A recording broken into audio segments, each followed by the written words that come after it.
This video is brought to you by Dr. Kristen R. Bromley's Guitar Method Book Series and Online Music Academy. Hi, I'm Dr. Kristen Bromley. Welcome to my online academy. It's so great to have you joining me here in these online lessons. It's a Theory Thursday. I love music theory and fretboard theory, don't you? Right now, with these Theory Thursday lessons, we've been working on chord progressions, understanding where the chords come from, how they're related to the key and the scale of that key, how they come right out of that, how we have a chord that's off step 1, 2, 3, 4, 5, 6, and 7 of that key, how we can borrow chords from other keys. If you want to know more about that and you haven't seen the lessons that have preceded this one, you could just check out the last few lessons and get you caught up with all of those things. In this lesson, we're specifically going to look at secondary dominant chords. So let's go ahead and just take a look up here on the board, find out what secondary dominants are and how we use them in our chord progressions. So in the key of C, and that's the example that I have up here on the board, we know that C is the 1 chord, D minor is the 2 chord, E minor is the 3 chord, F is the 4 chord, G7, or it could just be G or G7 is the 5 or 5/7 chord, A minor is the 6 chord, and then we could have B diminished, which we actually don't run into very often in pop and folk and country and so on, but it is there. We also have learned about substitutions. For example, 3 common substitutions would be to use like the flat 3 or E flat major, A flat major, which would be the flat 6, or B flat major, which would be the flat 7, which are borrowed from the parallel minor key. So we've learned about those things before.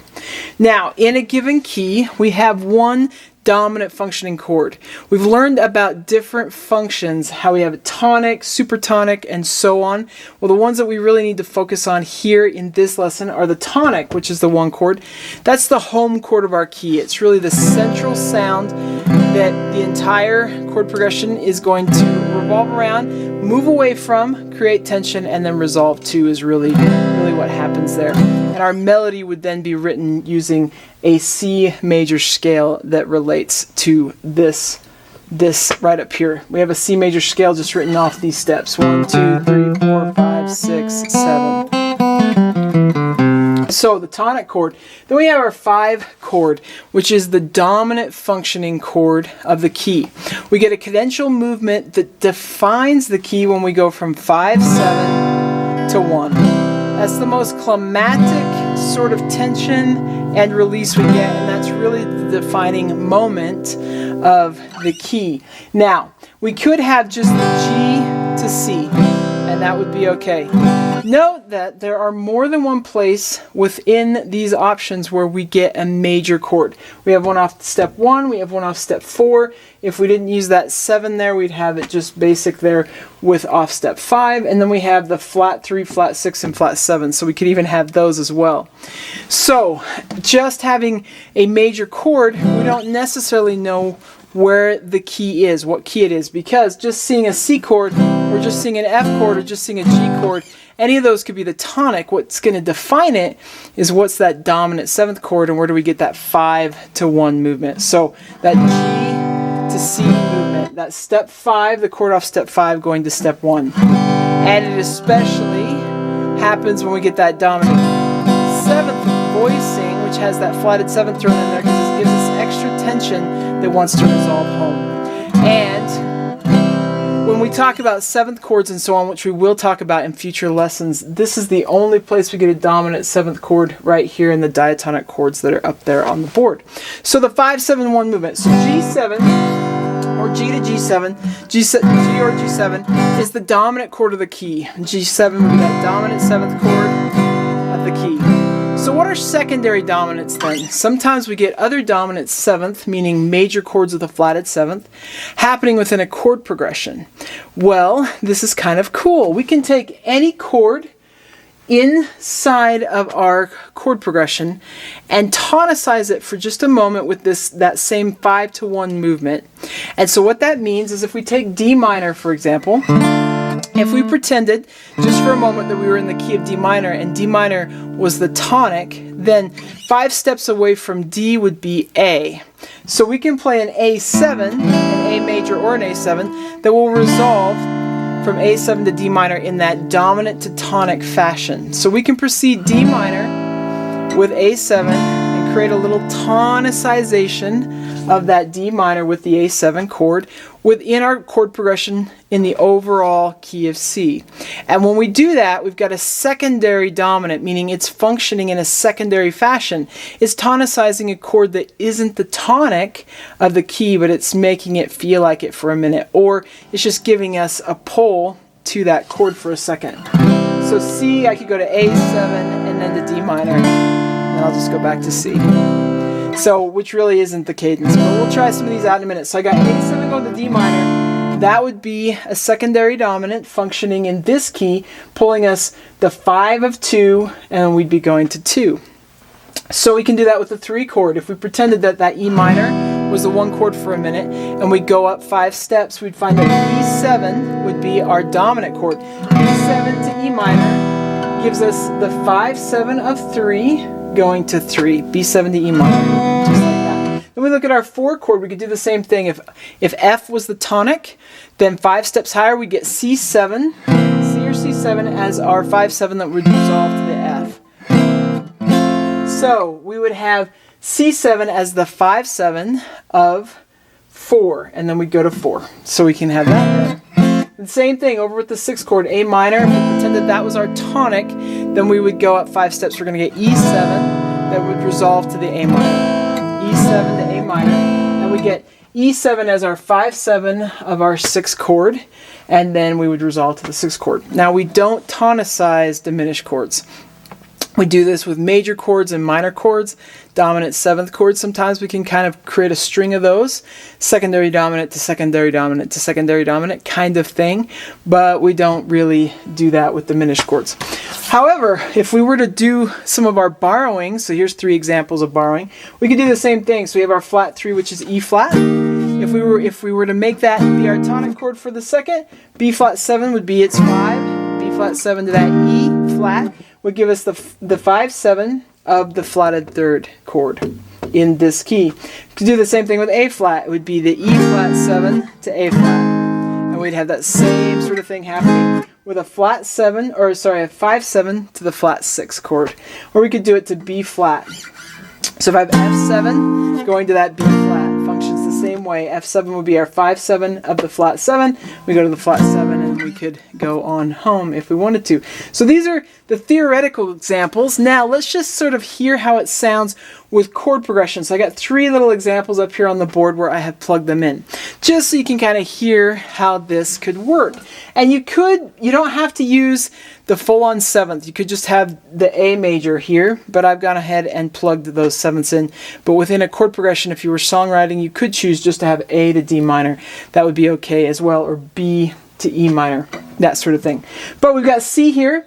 We're going to A7, which is the 5 of the 2, and then we're going to the 2. Then we're going to the actual 5 of the key, and then to the 1. So I'm just going to use a down, down, up, down, up. Give each one of these a measure so you can kind of hear how this sounds like. So you got 1, 2, ready. We'd have the C to A7 to D minor to G to C. And I threw a little C, G, C there on the end just for fun, which isn't written there. But I could also use A. C to the A to D minor to G to C. So it can happen without that minor 7th or flatted 7th being added on to the major chord. So here's another example.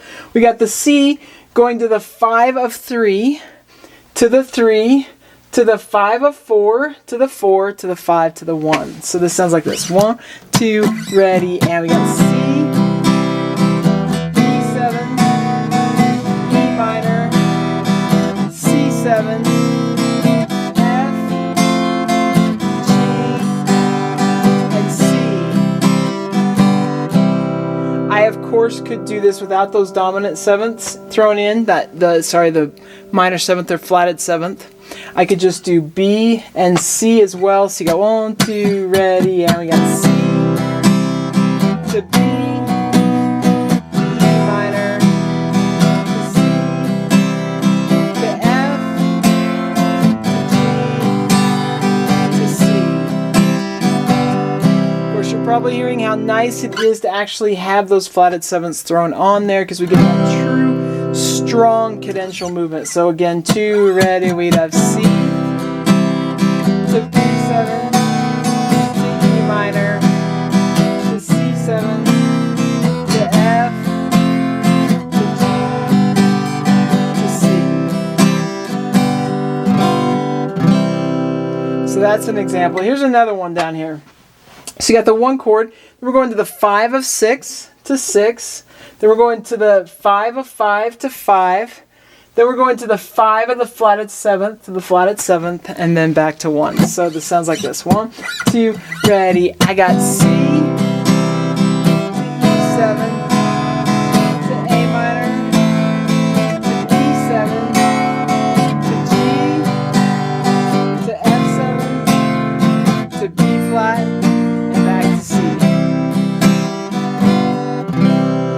So pretty cool. I'll play it one more time. 2, ready, you got C to E7 to A minor to D7 to G to F7 to B flat and to C. And of course you could just have E, D, and F. You wouldn't have to have it as E7, D7, and F7 there. So that's how secondary dominants work. Pretty cool. It's another thing we can throw into our chord progressions. We can precede any chord by its own dominant chord as if it were the tonic. And we can do a little tonicization there, which is just super fun. Now that we've done sort of really a great foundation on where these chord progressions come from and the types of chord progressions that we get and that sort of thing, we're going to look at voicings. So we've spent most of our time so far in the fretboard theory course looking at major chords. We've also dabbled a little bit with minor and that sort of thing, but we're going to take a look at the different types of chords that we have. So another thing that can happen with a chord progression is that we might color up some of these chords or alter the quality of the chord in various ways. So we're going to learn about that as we continue with these Thursday lessons. So next Thursday we'll be talking about chord types, which is going to be awesome. Of course, we got Technique Tuesdays on Tuesdays with different technique tidbits coming out. Right now on Mondays, Wednesdays, and Fridays, there's lessons that are part of a jazz course, so playing jazz guitar. And on Saturdays, we're working on improvising in pop, rock, and blues styles. And of course, there's hundreds of other lessons, lots of playlists, lots of different courses on the channel for beginners, those who are intermediate, and advanced as well. So lots of great things. Check it out. Keep having fun with the guitar. Take care, and we'll see you again. If you found this video helpful, please hit the like button and subscribe to the channel.